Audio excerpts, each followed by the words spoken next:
The establishment media is perhaps the most detached and out-of-touch entity operating in American politics right now, which is, by that very fact, doing a lot of damage to the nature of our political conversation.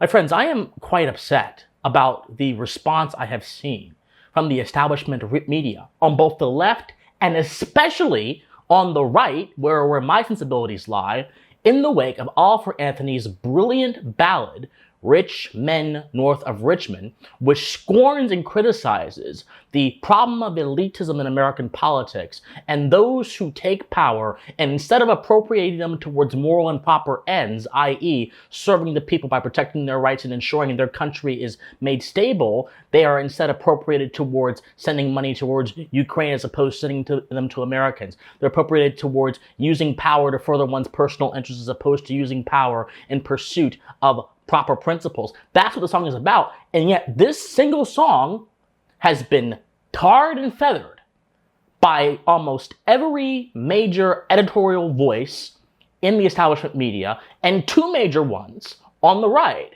Just look at what Reason.com. Now, Reason magazine, they are a libertarian type outlet, although I think they are much more of a pseudo-progressive type outlet. I have no respect at all. None, not an iota for this publication. When I was during my college days a few years ago, I had a little bit of respect, but I have absolutely no respect at all. And my lack of respect has been even further cemented by this headline attacking Anthony's song saying, fun, silly, anti-tax ballad, Rich Men North of Richmond goes viral for some online reason.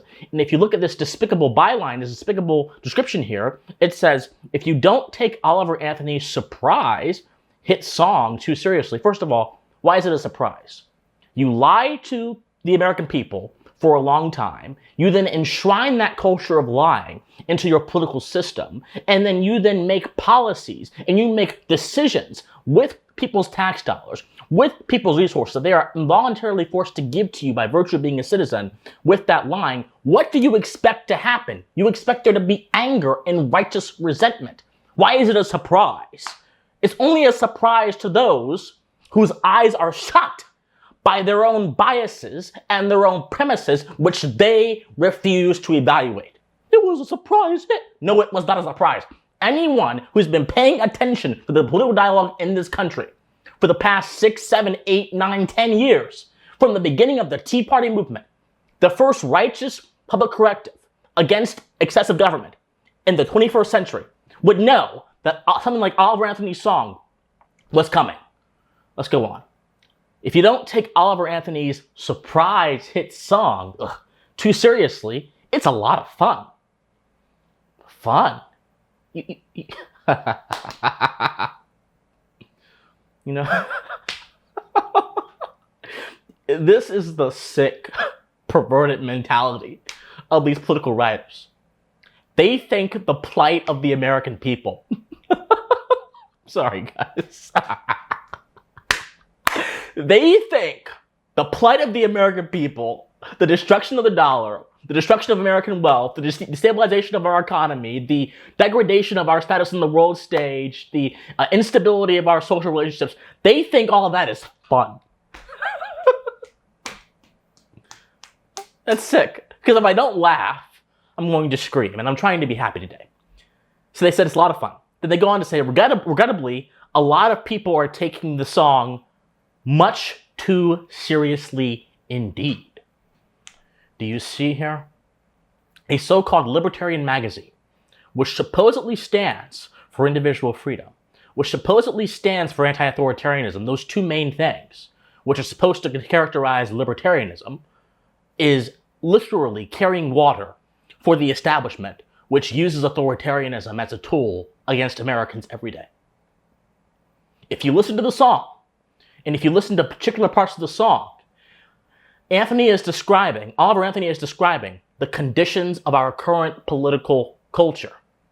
Your dollar ain't shit. The fact that we have had politicians on both sides of the aisle destabilizing the dollar by raising the debt limit for years and spending, increasing taxes, increasing sanctions, tariffs, and then laying literally the consequences at the feet of the American people. That's a serious phenomenon that goes all the way back to the existence of fiat currency. That is, currency not based on actual substance found in nature, but currency based on the full faith and credit, this abstract value given by someone's emotions. But the problem is, the moment someone's full faith and credit becomes full distrust and lack of credit, that's the moment the fiat currency dies. Fiat currency has no value. Oliver Anthony's song literally encapsulates that for the common man to understand.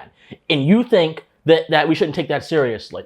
You think, he said in the song, that they want to know what you think and know what you do. The government has literally been caught collaborating with Facebook, with Twitter, which is now known as X, and with other social media platforms to literally suppress narratives surrounding COVID-19, surrounding the election 2020, so surrounding so many different things that were threatening to the dominant narrative. And not only that, but the same media and the same government collaborated to push out lies about a former sitting president. Look at Andrew McCabe, look at James Comey, who both leaked false stories to corporate media, which were proven to be false. Andrew McCabe was charged for that. Then CNN puts him on their staff to be a commentator on the issue he lied about. If you are looking at what's actually happening, Oliver Anthony is talking about real stuff that affects people, that affects our country. And we're taking it too seriously. Really? What? You will have to either be ignorant, a tool, or stupid to come up with that response. I'm trying to be charitable.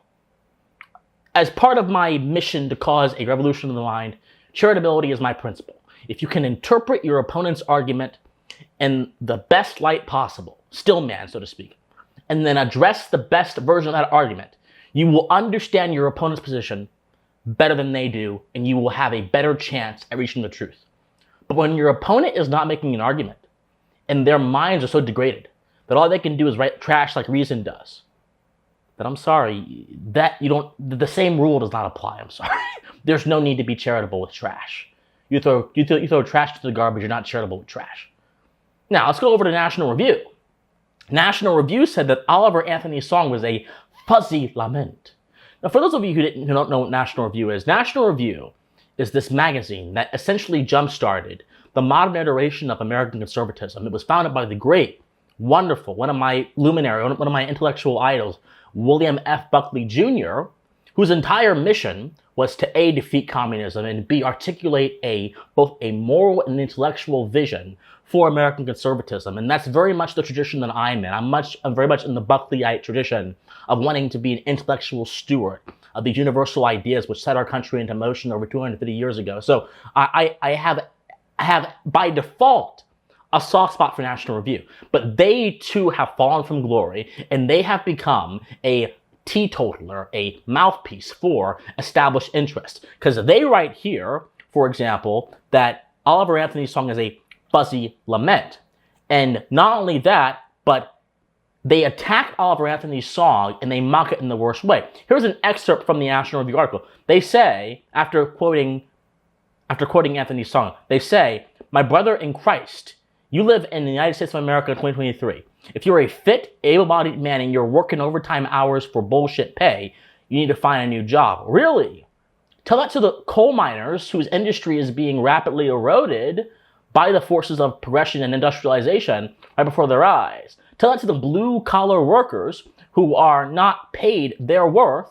Many of them are not paid their worth in their industry because there's so much competition coming in from different areas.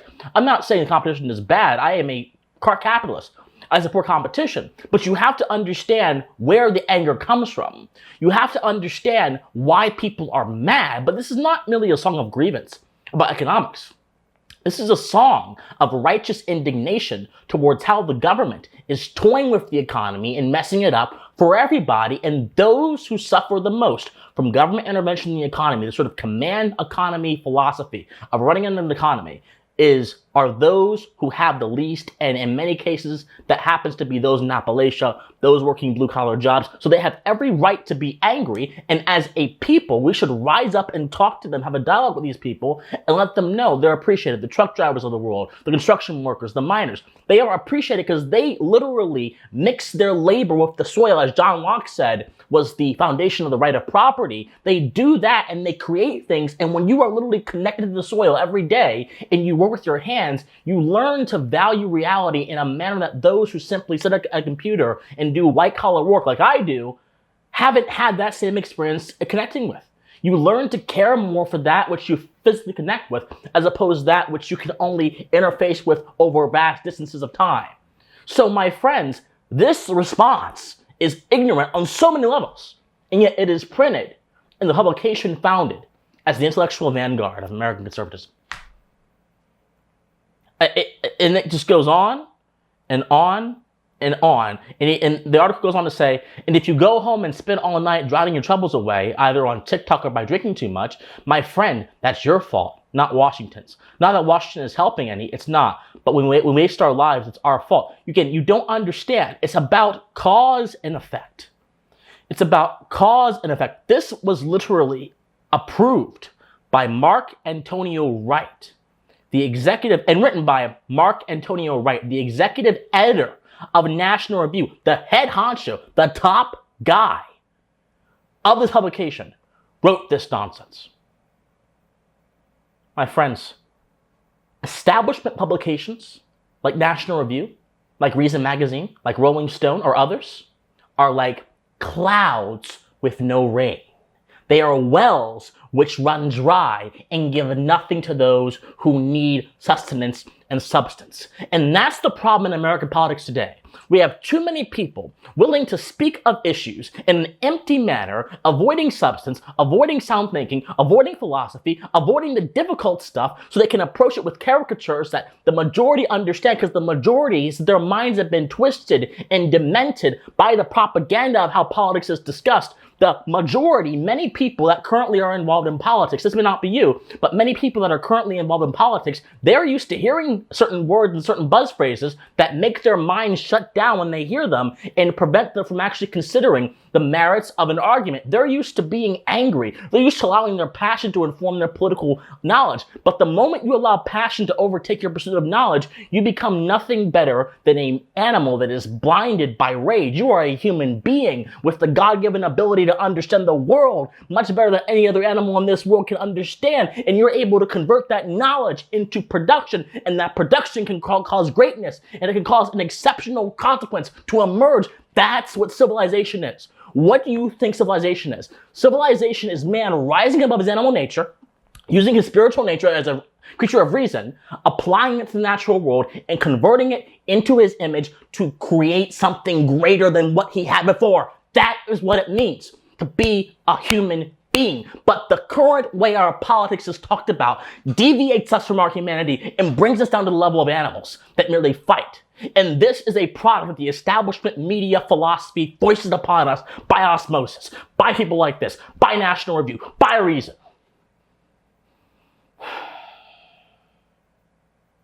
Clouds with no rain that will leave you wandering in this desert of our political conversation, starving, thirsting.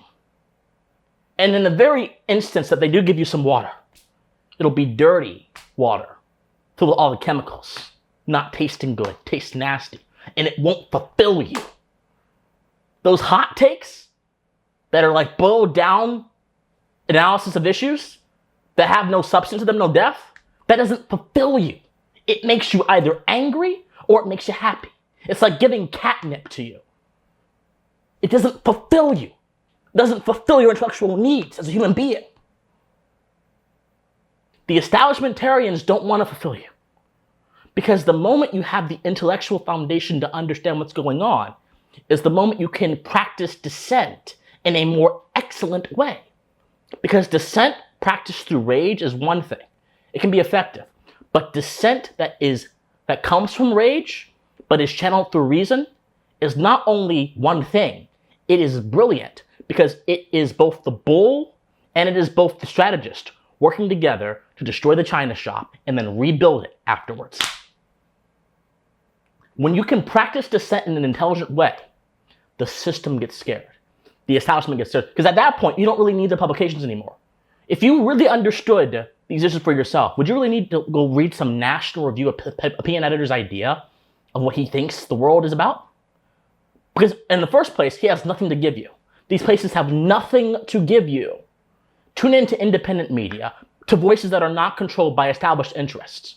Because these establishment voices are like clouds with no rain. They have nothing to sustain you.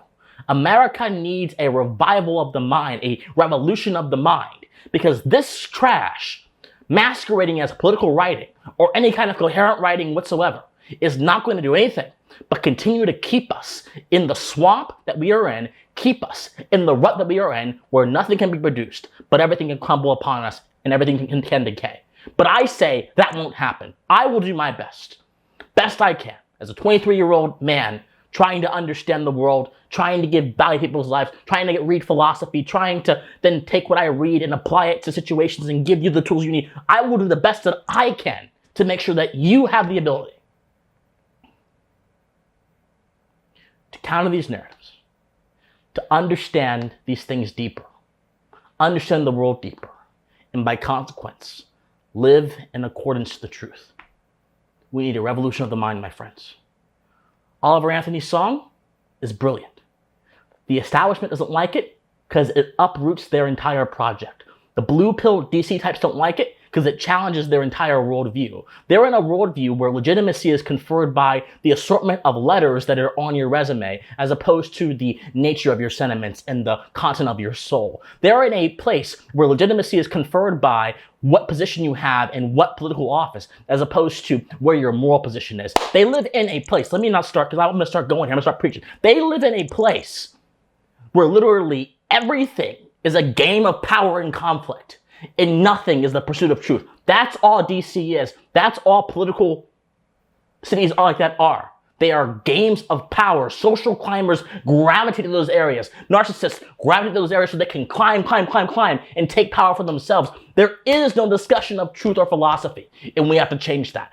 We need a revolution of the mind, and I intend to bring it forth if I can. I need your help, though. Like this video, comment on this video, share this video, subscribe to this channel, donate to me. Financial help really, really helps me bring this content to you guys. So go to my Patreon, my PayPal, my locals, or my Buy Me a Coffee, which are all in the comment section down below. And please give a little bit to me so I can keep this train going. My friends, study philosophy, study history. I love you guys so much, and you better, please, stay pensive. Bye, everyone.